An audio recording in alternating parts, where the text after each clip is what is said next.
तुझे चलना है तो एक पाँव में विश्वास रूपी खड़ाऊ पहन ले और दूसरे पाँव में श्रद्धा रूपी खड़ाऊ पहन ले। संसार रूपी जंगल के कांटों से तुम बच के चला जाएगा। गुरु एक पावर है, गुरु एक शक्ति है।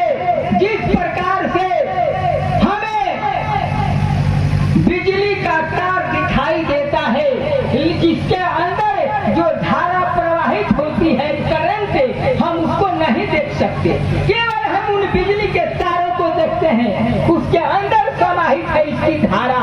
इसी तरह से गुरु एक पावर है, ताकत है, शक्ति है, अध्यात्म की वो अदृश्य शक्ति है जो आपको गुरु कृपा से मिल सकता है।